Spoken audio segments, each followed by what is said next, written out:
वाली केमिस्ट्री की क्लास में आज हम देखेंगे क्वांटम नंबर। ठीक है, कल कुछ देख लिए थे हम एटम, उससे रिलेटेड कुछ टर्म्स थे वो देख लिए थे। आज देखेंगे हम क्वांटम नंबर। क्वांटम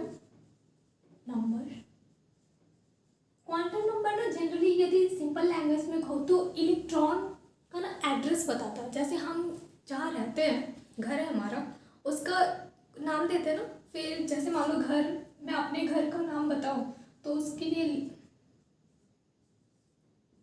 ये है। सेम ऐसे ही इलेक्ट्रॉन का भी ना घर होता है, तो उस घर को रिप्रेजेंट करने के लिए मतलब उसका एड्रेस बताता कौन है? Quantum number. ठीक है, कुछ नंबर्स होते हैं, उसकी बेस पे उस इलेक्ट्रॉन कौन से ऑर्बिटल में प्रेजेंट होगा। तो देखो क्वांटम नंबर या यूँ कह ले, एक तो एड्रेस, दूसरा इलेक्ट्रॉन का ना पूरा एंटायर प्रॉपर्टी बता देता है। ठीक है, इट एक्सप्लेन्स, अगर लिखना हो इसका क्या बोलते हैं, एक्सप्लेनेशन नहीं, डेफिनेशन, तो क्या लिख सकते हैं? It explains entire property of an electron. ठीक है, ऑफ एन इलेक्ट्रॉन। अब देखो ये 4 तरह का होता है। चार्ट के फॉर्म में बना देती हूँ इसका, आई थिंक वो ज़्यादा बेहतर होगा, है ना। तो देखो 4 तरह का होता है, तो कौन कौन सा? एक तो प्रिंसिपल क्वांटम नंबर होता है। प्रिंसिपल क्वांटम नंबर को PQN लिख दूँ, फुल फॉर्म देखो ये होता है प्रिंसिपल क्वांटम नंबर। ठीक है, दूसरा जो होता है वो एजिमुथल क्वांटम नंबर होता है। एजिमुथल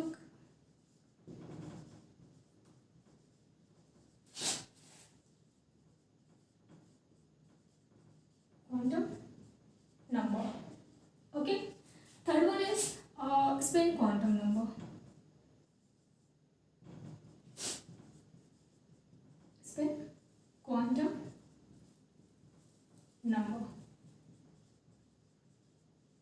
ओके, लास्ट फोर्थ जो है वो है मैग्नेटिक क्वांटम नंबर।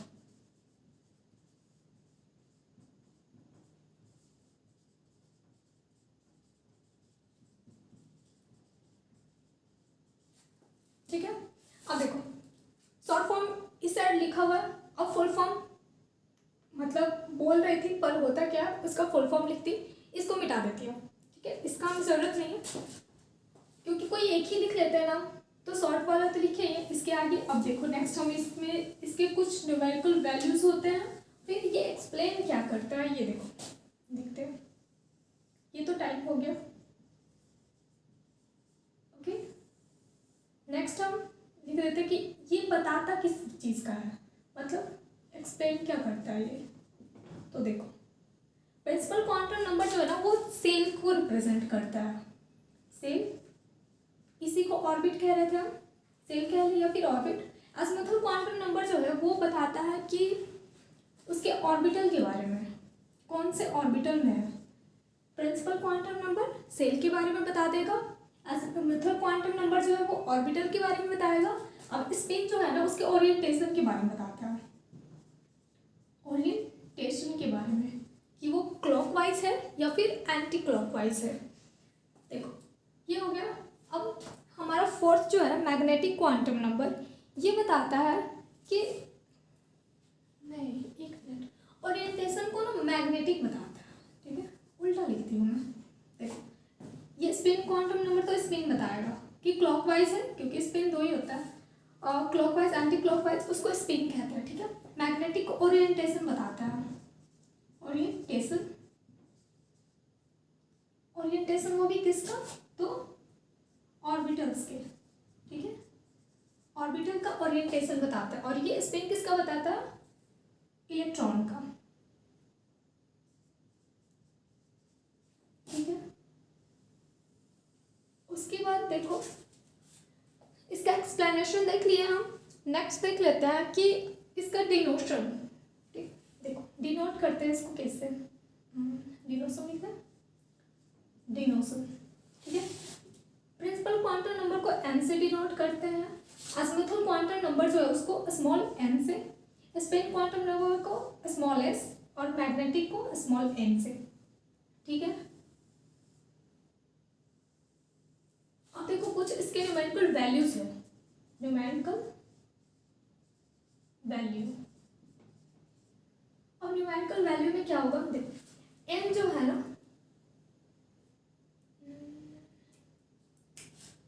ये तो क्या m के लिए यूज होता है, 1 2 3 हो जाएगा इसका न्यूमेरिकल वैल्यू, ये और वो सब बताने चलता है नहीं। देखो ठीक है, इसका हो जाएगा 1 2 3 4, कहने का इसी तरह से जो भी होगा एक नेचुरल नंबर होगा, होल नंबर इसमें नहीं आता। होल नंबर क्या होता है, 0 से स्टार्ट होता है, तो नेचुरल नंबर आता है इसमें, तो n नॉट इक्वल टू 0। ठीक है, लेकिन अज़ीमुथल क्वांटम नंबर जो है ना वो 0 से स्टार्ट होता है, मतलब एक होल नंबर होता है, तो 0 1 2 3 and so on. Spin quantum number की बात कर ले हम, तो ये एक तो प्लस हाफ होता है जो क्लॉकवाइज के लिए लिखते हैं, दूसरा माइनस हाफ होता है जो एंटी क्लॉकवाइज के लिए लिखते हैं। ठीक है, अब देखो इलेक्ट्रॉन किसी ऑर्बिटल में ऐसे फिल किए होंगे ना आप, एक तो ऐसे दूसरा ऐसे, तो ये जो है ना इलेक्ट्रॉन ये वाला, इसको कहते हैं कि ये क्लॉकवाइज डायरेक्शन में है। ओके, और ये जो सेकंड वाला इसको कहते हैं एंटी क्लॉकवाइज डायरेक्शन में है।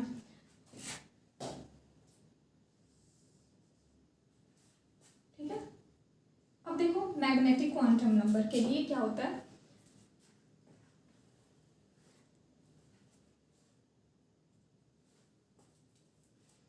ये तो ऑर्बिटल को बताता है, तो ये प्लस एल से माइनस एल तक होता है, इसका वैल्यू ये लिख लेते हैं।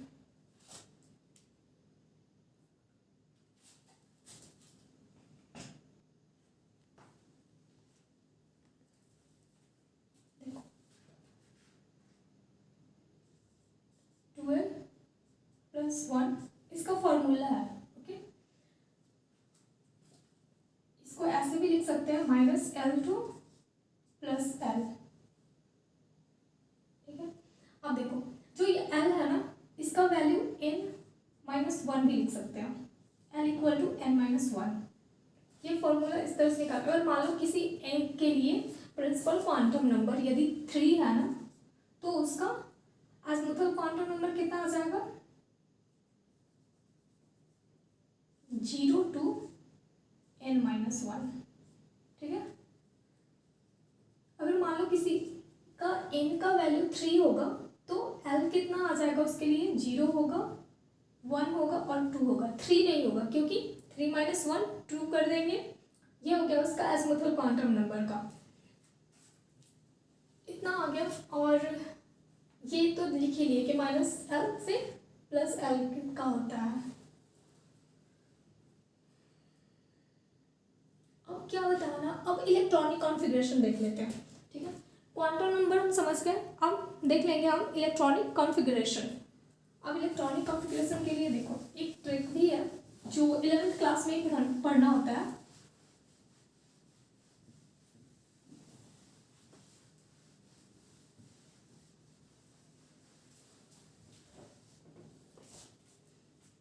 अच्छा, एक और चीज़ क्वांटम नंबर में देखना, कोई भी इलेक्ट्रॉन होगा ना, अगर मान लो 2 इलेक्ट्रॉन है, एक इलेक्ट्रॉन और एक दूसरा इलेक्ट्रॉन, इस दोनों इलेक्ट्रॉन के ना चारों क्वांटम नंबर कभी भी इक्वल नहीं होंगे, सेम नहीं होंगे। चाहे कोई भी इलेक्ट्रॉन किसी भी एलिमेंट का देख लेना, उसी अगर सेम एलिमेंट का भी आप देखेंगे ना, तो उसका कोई ना कोई क्वांटम नंबर जो है वो डिफरेंट हो ही जाएगा। इसका कहने का मतलब अगर सेम हो जाएगा तो फिर कैसे पता करेंगे कौन सा इलेक्ट्रॉन कौन से ऑर्बिटल में है, सेम होगा तो फिर कंफ्यूजन हो जाता ना। तो अगर चेक करना हो तो आप चेक भी कर सकते हैं कि क्वांटम नंबर सारे इलेक्ट्रॉन के लिए अलग अलग होते हैं। अब देखो हमें क्या देखना था नेक्स्ट, इलेक्ट्रॉनिक कॉन्फ़िगरेशन।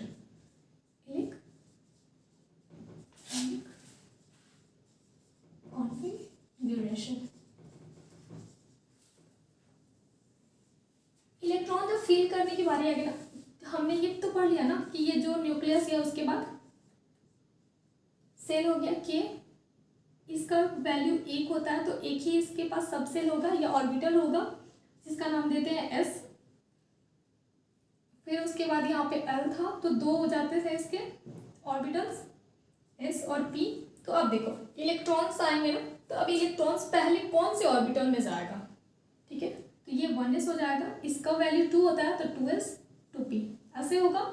तो अब इलेक्ट्रॉनिक कॉन्फ़िगरेशन का मतलब ये हो गया कि कोई एलिमेंट है तो उसमें मान लो किसी एलिमेंट के पास 5 इलेक्ट्रॉन है, तो कौन से ऑर्बिटल में वो फिल होगा, पहले इधर से फिल होते आएगा, ठीक है, 1 से स्टार्ट करेंगे फिल करना और एनर्जी के बेस पे फिल करते हैं कि जिसका ना एनर्जी कम होता है, मतलब एक चीज़ ये भी कहते हैं N+L रूल कहते हैं उसको।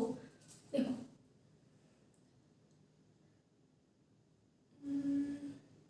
इलेक्ट्रॉन फिल करने के लिए, अच्छा वो ट्रिकी पहले देख लो, 2s 2p, ठीक है, then 3s 3p 3d, 4s 4p 4d 4f, 5s 5p 5d 5f। इससे ज़्यादा की ज़रूरत नहीं पड़ती है, ठीक है, इतने तक कम चल जाएगा।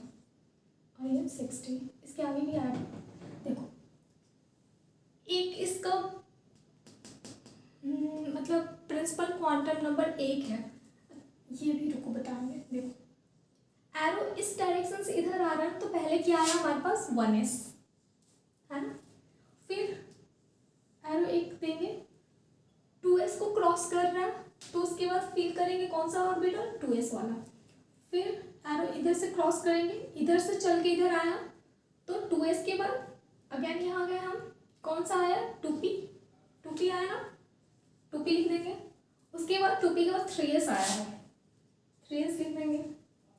सेम वैसे फिर एक एरो क्रॉस करेंगे 3p होगा, 3s के बाद 3p, उसके बाद 4s है ना, फिर देखो फिर एक एरो क्रॉस करेंगे तो 3d आ रहा है, फिर 4p, उसके बाद 5s, फिर एरो क्रॉस करो 5s के बाद 4d आ रहा है, 5p और 6s, ऐसे करके सेम वैसे ऐसे क्रॉस करोगे तो यहाँ पर 7s आ जाएगा।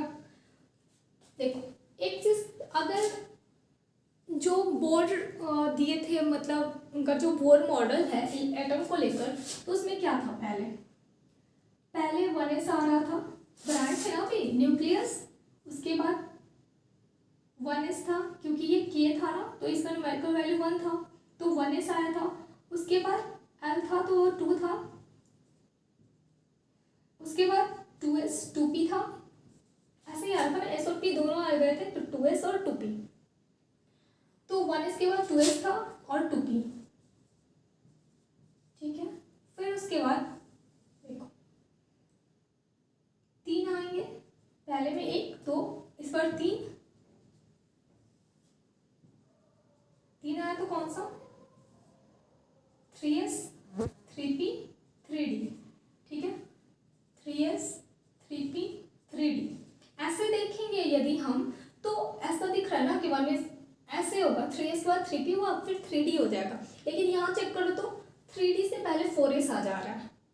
ये इस तरह से ट्रिक पता है किस स्पेस पे दिया गया कि इलेक्ट्रॉन उस ऑर्बिटल में पहले फिल होता है जिसका एनर्जी कम होता है। अब एनर्जी हम कम कैसे देखते हैं, देखो दोनों का ऐड करके प्रिंसिपल क्वांटम नंबर और एजिमुथल क्वांटम नंबर, इन दोनों को ऐड करेंगे, जिसका वैल्यू कम आएगा ना उसको उसमें इलेक्ट्रॉन पहले फिल होता है। अगर मान लो जैसे हम ले लेते हैं, किसको ले लें, मान लो इसके बीच में कंफ्यूजन है ना, 3d फिल होगा या फिर नेक्स्ट जो आएगा हमारे पास 4s, तो देखो 3d है 4s है, 3d में प्रिंसिपल क्वांटम नंबर कौन सा है, देखो इसको कहते हैं प्रिंसिपल क्वांटम नंबर, ये जो आ रहा है ना ये होता है प्रिंसिपल क्वांटम नंबर, k वाले का वैल्यू l, फिर उसके बाद m आ रहा था, ये हो गया हमारा प्रिंसिपल क्वांटम सेल का, अच्छा प्रिंसिपल क्वांटम नंबर सेल को ही रिप्रेजेंट करा था ना, तो सेल का ये वैल्यू हो गया 3 और 4,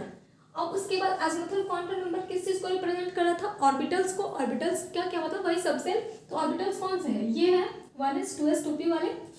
तो देखो डी के लिए हम इसके पीछे जो चार्ट बनाई थी उसमें डी के लिए क्या आएगा, देखो डी के लिए लिखे थे ना, यदि n की वैल्यू 3 है तो l की वैल्यू क्या होगा, 0 to n-1, that means 0 to 3-1, तो हो जाएगा ना 0 1 2, इतना होगा।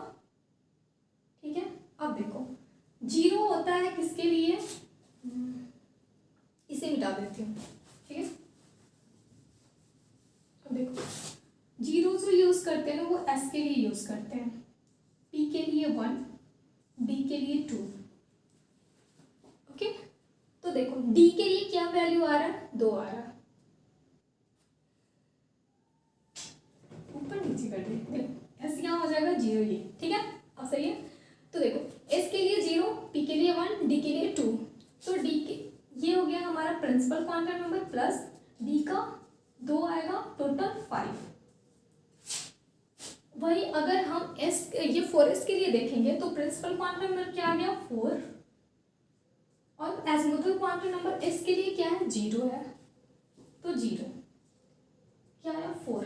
अब देखो इन दोनों को ऐड करने के बाद जिसका वैल्यू कम आएगा ना, इलेक्ट्रॉन उसमें पहले फिल होंगे। ऐसा कहा जाता है कि अगर वैल्यू कम है तो वो एनर्जी में ना कम है, मतलब लोअर एनर्जी का वो ऑर्बिटल है, तो लोअर एनर्जी वाले जो ऑर्बिटल्स होते हैं वो पहले फिल हो जाते हैं। इस वजह से 3D फिल करने से पहले हम 4s को फिल कर देते हैं। अब 4s फिल हो गया, सिर्फ अगर मान लो किसी ऐसा कंडीशन आ जाए, इसमें किसी में तो आता है कि मान लो इसका 5 हुआ ना, हाँ जैसे 3D हो गया, देखो 3D के लिए तो देख लिए 5 आ गया, अगर मान लो हम 4p ले लेंगे ना, तो 4p के लिए देखो ये हमारा प्रिंसिपल क्वांटम नंबर आ गया 4 plus azimuthal quantum number p है, तो p के लिए देखो क्या है 1, इसका भी देखो 5 हो गया।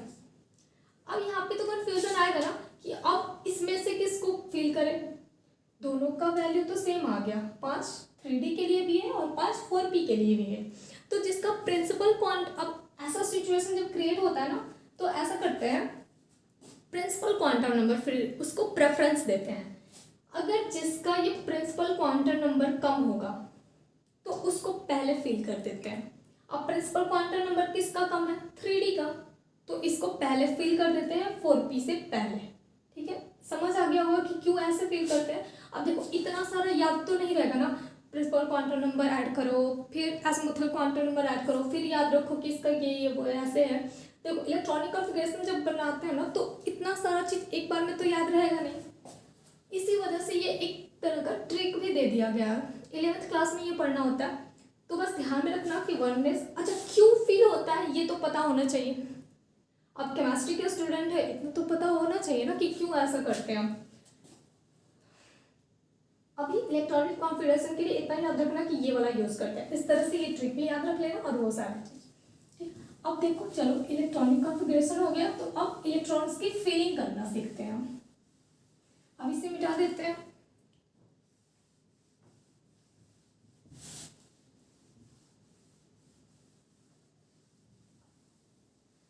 कल बोली थी ना मैं कि याद कर लेना, ये क्या बोलते हैं, मतलब कल पिछली क्लास में बोली थी ना कि पेरियोडिक टेबल और 40 तक एलिमेंट के नेम याद कर लेने हैं। आई होप आप याद भी कर लिए होंगे, और याद नहीं होगा तो प्लीज़ याद कर लेना, क्योंकि उसके बिना ना केमिस्ट्री में आगे नहीं बढ़ सकता, समझ ही नहीं आएगा। तो देखो एग्जाम्पल यदि हम ले लें कार्बन का ही ले लेते हैं। कार्बन का एटॉमिक नंबर होता है 6। ठीक है, अब देखेंगे हम इसके इलेक्ट्रॉन की फिलिंग के लिए, इसमें ना हमेशा 2 इलेक्ट्रॉन फिल होते हैं। इसके पास कितना ये बॉक्स होता है, एक ही बॉक्स होता है ना, क्योंकि ओरिएंटेशन इसके पास एक ही होता है, तो बॉक्स एक ही होगा। ठीक, तो इसमें एक बॉक्स में 2 इलेक्ट्रॉन होते हैं, सिर्फ 2 इलेक्ट्रॉन हो गया। अब p है ना, तो p में 3 ओरिएंटेशंस होते हैं, p के 3 ओरिएंटेशंस। एक बॉक्स में 2 इलेक्ट्रॉन है, 3 बॉक्स है, तीनों में फिल करेंगे यदि, तो मान लो कितने, ये के पास मैक्सिमम 2 इलेक्ट्रॉन रह सकते हैं, पी के पास मैक्सिमम 6 इलेक्ट्रॉन्स रहेंगे, sp_d। अब डी का देखो 5 है,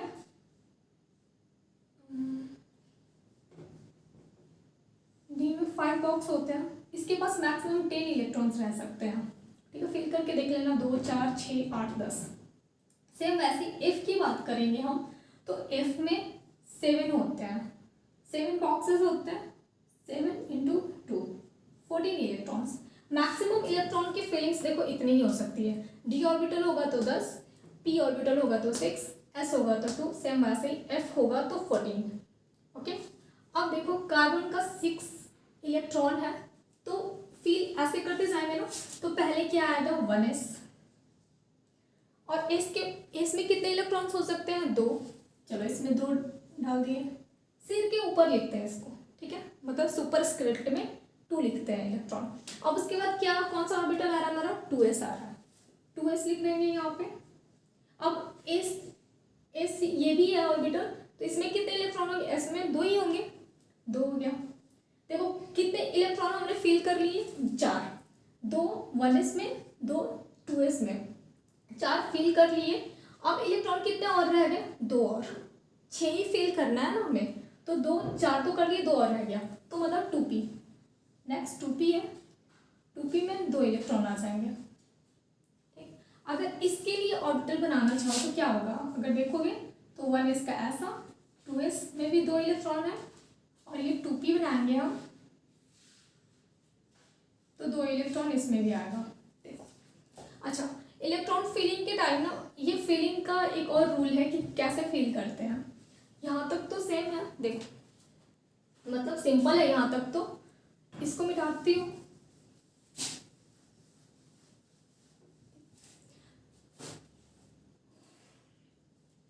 दो रूल दिए गए, एक ऑफ प्रिंसिपल होता है इलेक्ट्रॉन के फिलिंग के लिए, ये 2 रूल दिए गए थे, एक तो मतलब एक प्रिंसिपल है और दूसरा रूल है ऑफ प्रिंसिपल।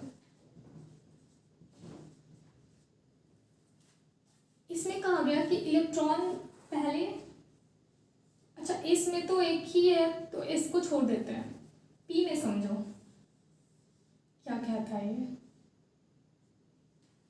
और वो कहता है ना कि पहले 1/1 ऑफ वो का, ये जो ना जर्मन वर्ड है इसका, ये ऑफ वो जो है वो एक जर्मन वर्ड है, इसका मतलब होता है 1/1, मतलब इलेक्ट्रॉन पहले सारे बॉक्सेस में 1/1, सारे ऑर्बिटल में 1/1 फील होंगे।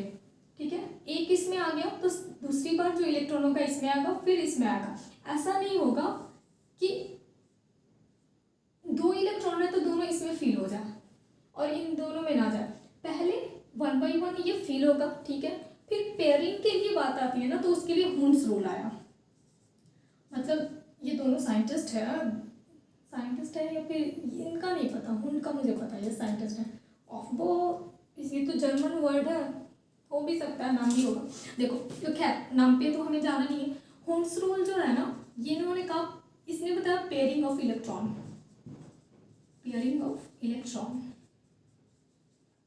इन्होंने कहा कि पहले ऑफबॉर्न ने तो बता दिया कि 1/1 ऑर्बिटल में सेम एनर्जी के हैं, तो 1/1 पहले फील होगा। ओके, फिर ये बोला कि अब नेक्स्ट जो इलेक्ट्रॉन आएंगे ना, अगर मान लो P3 तक है, इसमें हो गया, अगर P4 आया तो फिर किस में डालेंगे, P5 आया मतलब 5 इलेक्ट्रॉन आ गए, तो वो फिर कहाँ जाएंगे। तो इन्होंने कहा कि देखो ऑफबॉर्न ने तो बता दिया कि 1/1 फील कर देना है, नेक्स्ट जो इलेक्ट्रॉन आएगा ना फिर से उसी डायरेक्शन में जाएगा, जैसे स्टार्टिंग में ये 1/1 फील हुआ है, सेम वैसे नेक्स्ट जो अब अगले इलेक्ट्रॉन आएंगे वो फिर इधर से 1/1 फील होते जाएंगे। लेकिन फीलिंग का भी एक तरीका होगा, वो ये होगा कि जिस डायरेक्शन में ये इलेक्ट्रॉन्स होंगे उसके ऑपोजिट डायरेक्शन में फील होगा। ठीक है, 1/1 ही फील होगा लेकिन उसके ऑपोजिट डायरेक्शन में फील होगा। तो इलेक्ट्रॉन के फीलिंग का तरीका ये होता है। ठीक है, समझ आ गया कि इलेक्ट्रॉन फील ऐसे क्यों करते हैं, क्योंकि इन 2 साइंटिस्ट नहीं, ये रूल बाकी तो साइंटिस्ट ही कहते हैं ना, जिन्होंने भी रूल बनाया ये सब। तो देखो ये हो गया। अब ऐसे ही सेम अच्छा, ये तो एटम्स के लिए हो गया, सिंपल एटम है। तो अगर मान लो सोडियम है, सोडियम का इलेक्ट्रॉन मतलब एटॉमिक नंबर होता है 11 हो गया। तो अब बताओ मुझे इसके लिए अगर लिखना हो इलेक्ट्रॉनिक कॉन्फ़िगरेशन, ये तो भी एटम है, तो क्या लिखेंगे 1s2 2s2 2p6 3s1 ऐसा लिखेंगे। मिला लेना, यही आएगा। 11 इलेक्ट्रॉन हो गए, 2 4 4 6 10 और 1 11। फिर ये तो एटम का हो गया। अगर मान लो आयन का दे दे तो क्या लिखेंगे? आयन का क्या कहने का मतलब, सोडियम मेटल है तो मेटल की टेंडेंसी होती है इलेक्ट्रॉन देना। अगर इलेक्ट्रॉन ये अपना एक दे देगा तो एक पॉजिटिव आएगा, यानी पॉजिटिव हो जाएगा। एक इलेक्ट्रॉन दे दिया तो इसका मतलब एक इलेक्ट्रॉन इसमें से निकाल देना है। तो आउटर मोस्ट जो ऑर्बिटल होता है ना, उसमें से निकालते हैं, ठीक है। जो आउटर मोस्ट ऑर्बिटल आता है उसमें से हम इसको निकालते हैं। तो देखो इसका इलेक्ट्रॉनिक कॉन्फ़िगरेशन अब क्या लिखेंगे हम, 1s2 2s2 2p6 3s0 हो गया। अब इसको लिखो या ना लिखो कोई फर्क नहीं पड़ता है, ठीक, क्योंकि अब पहले 11 था, एक इलेक्ट्रॉन दे दिया, रह गया 10, तो 10 इलेक्ट्रॉन की फिलिंग करेंगे तो ये हो गया 2 4, मतलब 2 2 4 और 6 10, ठीक है, 10 कंप्लीट हो गया। तो ये हो गया आयन का इलेक्ट्रॉनिक कॉन्फ़िगरेशन का तरीका, और ये हो गया एटम के इलेक्ट्रॉनिक कॉन्फ़िगरेशन का तरीका। आपका HW ये होगा कि 1 से लेकर, ठीक है, 14 तक जो मैंने एलिमेंट के नाम यहाँ पे लिखे हुए थे, ठीक है, उस एलिमेंट का मतलब प्रीवियस लेक्चर में ये 40 एटम के ना आप इलेक्ट्रॉनिक कॉन्फ़िगरेशन पक्का अपनी कॉपी में बनाएंगे, ठीक है। अब इसमें से ना देखो 2 ऐसे एलिमेंट है। अच्छा एक चीज़ और, हाफ फिल्ड और फुल फिल्ड का कॉन्सेप्ट आता है। देखो हाफ फिल्ड फुल फिल्ड का कॉन्सेप्ट क्या कहलाता है कि वो कॉपर, एक कॉपर होता है और एक क्रोमियम, इसका एटॉमिक नंबर है 24, इसका है 29। इसमें बस ध्यान रखना है, एक तो ऑर्बिटल या तो स्टेबिलिटी की बात कर रहे हैं तो जैसे p ऑर्बिटल के 3 बॉक्सेस, मतलब 3 ऑर्बिटल्स ये हो गया, ठीक है, तो ये स्टेबल होगा या तो हाफ फिल्ड होगा, तो सेम ऐसे d ऑर्बिटल के लिए भी है और f के लिए भी है, या तो ये हाफ फिल्ड होगा तो स्टेबल होगा या फिर फुल फिल्ड होगा तो स्टेबल होगा, ठीक है। अब देखो क्या होता है, ये दोनों एक्सेप्शन में, क्रोमियम का बता देती हूँ, कॉपर का सेम वैसा ही है, वैसे ही मतलब फॉलो करना, जैसे अभी बनाऊंगी तो वैसे हो जाएगा। देखो इसको लिखेंगे क्या, अगर जनरल ऐसे कॉन्फ़िगरेशन लिखना चाहेंगे तो ऐसे लिखते जाएंगे ना, 1s2 2s2 2p6 3s2 3p6 again 4s2 3d4 हो जाएगा। तो देखो यहाँ पर अगर इतने दूर का छोड़ दो, ये तो फुलफिल हो गया। 4s का देखेंगे हम, s के लिए ये बनाते हैं इस तरह से ऑर्बिटल। d का अगर देखोगे तो देखो 4 इलेक्ट्रॉन आ रहे हैं, 4 हो गया ना। अगर एक इलेक्ट्रॉन इससे आ जाएगा तो ये हाफ फिल्ड हो जाएगा, और हाफ फिल्ड मोर स्टेबल होता है, तो ये अपना स्टेबिलिटी या तो फुल फिल्ड हो वो ऑर्बिटल या फिर हाफ फिल्ड हो। अगर मान लो 3 ही होता फिर तो कोई दिक्कत नहीं है, क्योंकि इसके लिए 2 इलेक्ट्रॉन चाहिए, तो अब 2 इलेक्ट्रॉन को इधर उधर नहीं कर सकते हैं। एक की यदि कमी हो रही है ना, तो ये s ऑर्बिटल जो है ना, ये वाला इलेक्ट्रॉन यहाँ फील होने की बजाय ये इसमें ही फील हो जाता है। अब देखो s भी हाफ फिल्ड हो गया, d भी हाफ फिल्ड हो गया। पहले s फुल फिल्ड था, स्टेबल था, लेकिन d स्टेबल नहीं था। अब s भी हाफ फिल्ड हो गया और ये d भी हाफ फिल्ड हो गया, दोनों ये स्टेबल हो गया। इसी वजह से इसका एक्चुअल में ये तो सोचा हुआ था कि ये होगा इसका, लेकिन एक्चुअल में ऐसा ना होके ये हो जाता है। यहाँ तक तो सेम रहेगा, उसके बाद 4s1 हो जाता है और 3d5 हो जाता है। ये होता है इसका इलेक्ट्रॉनिक कॉन्फ़िगरेशन। तो देखो 1 से 40 तक आपका SW है, ओके। 1 से 40 तक इलेक्ट्रॉनिक कॉन्फ़िगरेशन बनाना और उसके बाद ग्रुप में सेंड करना। मैं चेक करूँगी कि आपका सही है या नहीं, ठीक है।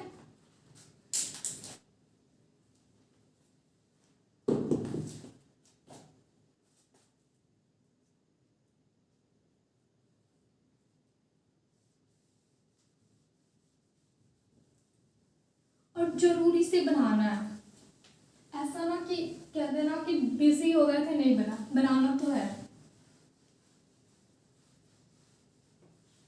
क्योंकि कुछ एफर्ट मैं लगा रही हूँ तो कुछ तो आप भी करो, ठीक है। देखो इलेक्ट्रॉनिक कॉन्फ़िगरेशन भी हम सीख गए। अब देखते हैं नेक्स्ट हम देख लेंगे एलिमेंट का क्लासिफिकेशन। टाइम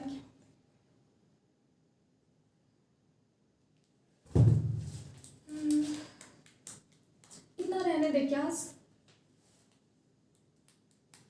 या फिर एक चार्ट देखो एलिमेंट का ना क्लासिफिकेशन, हाँ एलिमेंट का क्लासिफिकेशन बता दे रही हूँ, बस चार्ट बना देते हैं, वो समझ में आ जाएगा, ठीक है।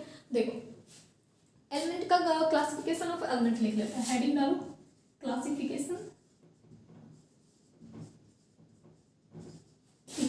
ऑफ एलिमेंट्स,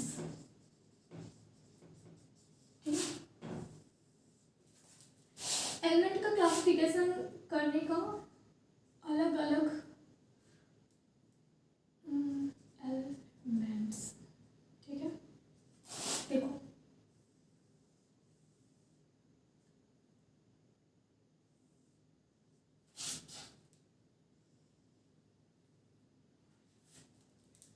पहले तो इसको ना on the basis of classify करते हैं, तो on the basis of reactivity,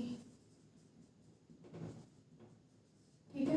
ये दो तरह का हो जाता है, रिएक्टिविटी के बेस पर यदि इसको क्लासिफाई करेंगे। देखो पीरियोडिक टेबल पे हम पीरियोडिक टेबल तो पहले ही बना के देख चुके हैं, उसके बाद धीरे धीरे उधर की तरफ बढ़ रहे हैं। पीरियोडिक टेबल का इम्पोर्टेंस समझना,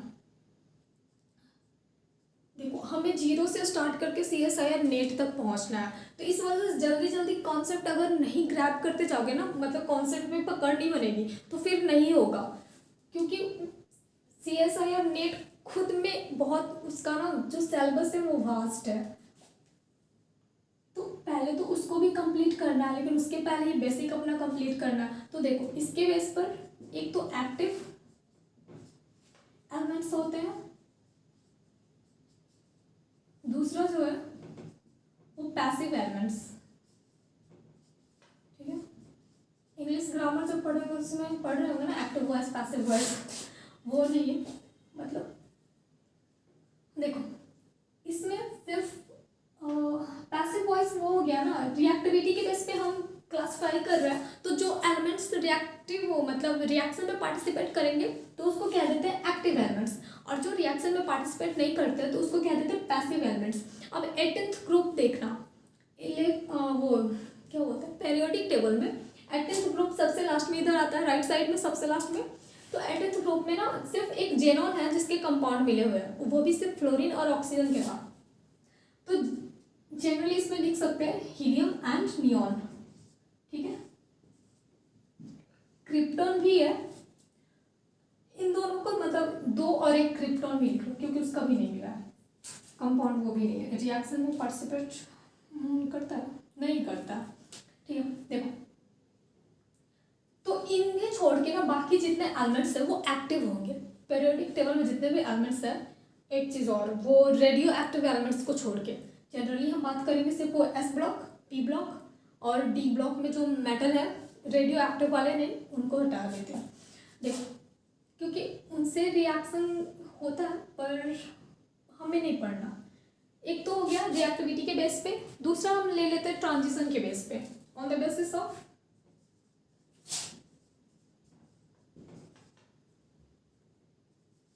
ट्रांजिशन।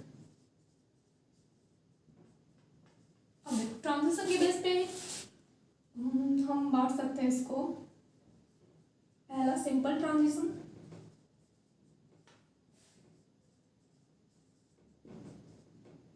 नहीं नॉन ट्रांजिशन,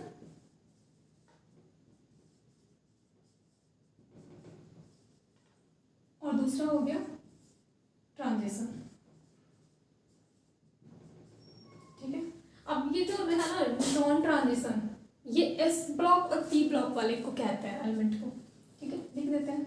यूजो में यही करना है, एस एंड पी ब्लॉक, ये जो एलिमेंट्स है उसे कहते हैं नॉन ट्रांजिशन।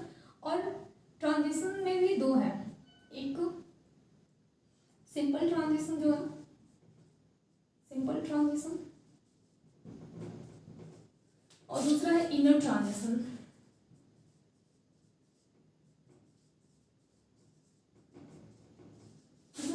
सिंपल ट्रांजिशन बोलते हैं डी ब्लॉक के एलिमेंट्स जितने हैं उनको, और इनर ट्रांजिशन बोलते हैं हम एफ ब्लॉक वाले को। एफ ब्लॉक में जो जितने भी एलिमेंट वो दो सीरीज है ना, एक्टिनाइड सीरीज और लैंथेनाइड सीरीज, उसको एफ ब्लॉक वाले, तो उनको कहते हैं इनर ट्रांजिशन। ठीक है, इतना हो गया। नेक्स्ट दो पार्ट में मतलब दो बेसिस तो देख लिए, किसके बेस पे क्लासिफाई करना है। नेक्स्ट हम कर सकते हैं मेटल कैरेक्टर के बेस पे। देखो, on the basis of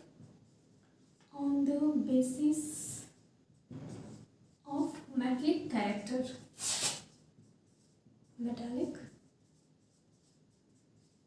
character, ठीक है। और मेटालिक कैरेक्टर के बेस पर देखो, पहला मेटल्स, दूसरा नॉन मेटल, ठीक है, तीसरा मेटलॉइड। एक चीज और देखना, एस ब्लॉक वाले और पी ब्लॉक वाले कंप्लीटली मेटल होते हैं, नॉन मेटल नहीं, सॉरी, ये डी ब्लॉक वाले, डी और एस वो मेटल्स होते हैं। पी ब्लॉक में ना तीनों होते हैं, मेटल, नॉन मेटल और ये मेटलॉइड, तीनों तीन तरह के, मतलब तीनों तरह के एलिमेंट जो ये कैरेक्टर शो करते हैं मेटलिक वाला, तीनों तरह के पी ब्लॉक में प्रेजेंट होते हैं। ठीक, एक ये हो गया। नेक्स्ट हम इसको ब्लॉक मतलब जो पीरियोडिक टेबल अरेंज है उसके बेस पे कर सकते हैं, या यूँ कहे तो इलेक्ट्रॉनिक कॉन्फ़िगरेशन के बेस पे। इसको भी डालें, देखो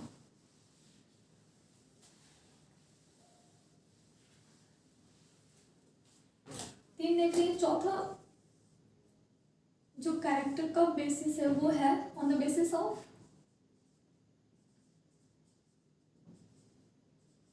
इलेक्ट्रॉनिक कॉन्फ़िगरेशन।